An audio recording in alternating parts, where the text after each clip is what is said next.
Okay, the time is 4:01. The 28th of May, 2026. Once again, I can't say anything about my own mother, her husband, anything I'm witnessing in her house, anything about anything, all right? I'm at my wits' end. The only thing I can say is the sprinting and racing to the bathroom here is out of control. Okay, and it comes out of nowhere. It's out of control. Apparently, the police are going to be here to forcibly remove me.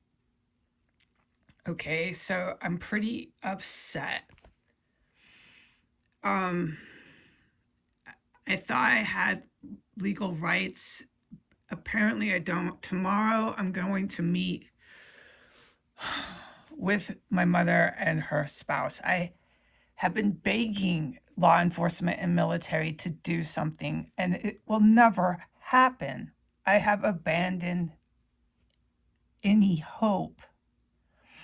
So, everything I've witnessed my mother do, everything I've witnessed her husband do, I have to abandon that anyone will ever tell me why she did it, how she did a lot of it, anything, any information. And I just have to carry on with my mother and her husband and these other individuals, like the aunt's daughter. I know my sister and just a small group of people in my family, biologically related to me, that I had no contact with. So I come here to the state of Washington, and this is all just shocking to me that I find this out. But of course, I figured it out. I was here.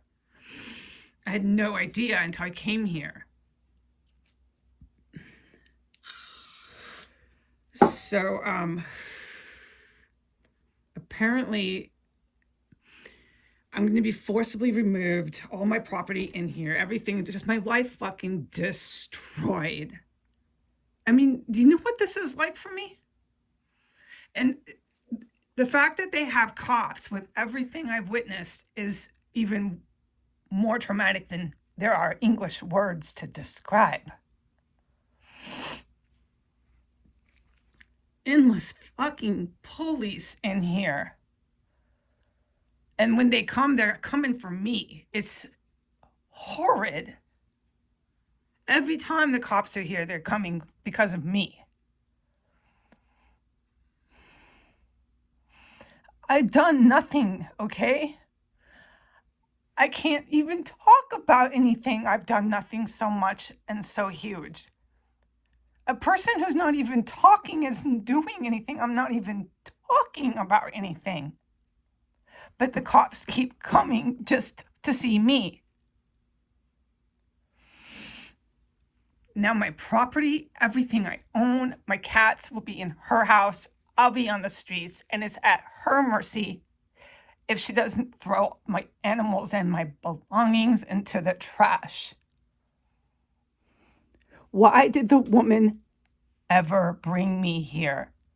To have me endlessly race to the bathroom and witness everything else that I can't talk about right now is why.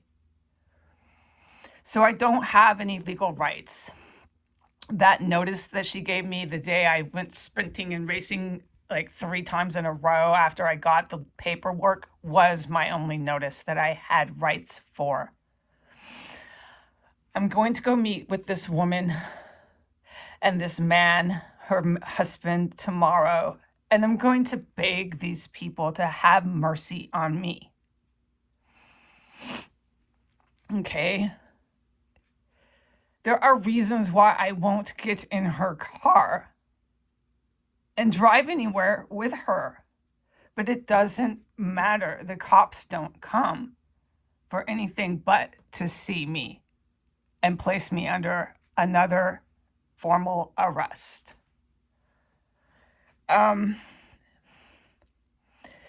Because of the sprinting and the racing, just that alone, I've thought, I'm better in a homeless shelter, but I don't deserve this. I have almost 20 years sober. I have a college degree. Why isn't anyone giving me any help here? And it's not even that.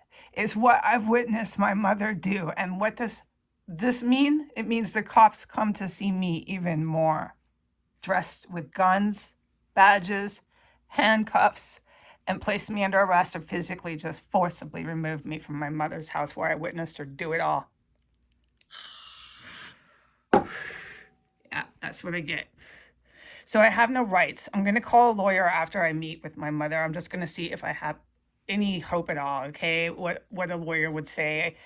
I do have some money to pay for the lawyer. I could pay for the first, billable hours. But there's not going to be any negotiation. There's not going to be any reasonability here. There hasn't been. In their opinion, I wasn't even supposed to regain my losses from the Capitol where I showed up at the airport with no socks on my feet. I had lost literally everything. And when it came here, it was this gigantic catastrophe. And that's not it's not even an exaggeration.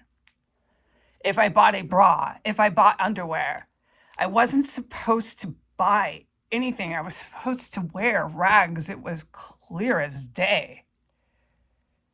And I got this strong, clear idea. It was made very clear that it wasn't an idea. It was clear that once I was here, I really wasn't supposed to be here. And certainly not buying a pair of Levi jeans to walk down the street and look like a civilized person who has 20 years of sobriety. Because I do, and that's who I am. No, I'm supposed to look like I have a bag of clothes I just threw on that were in a garage for 7 years, and that's what you're walking down the street in. And if you buy any bras or underwear, it's going to be a catastrophic fight.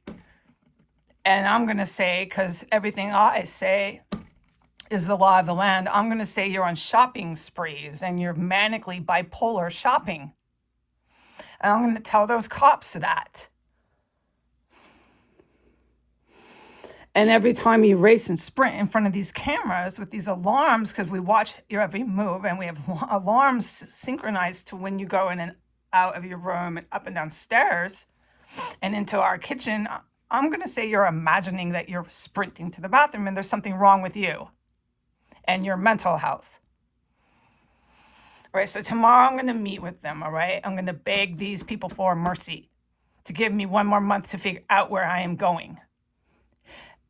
I have to meet with this man and my mother.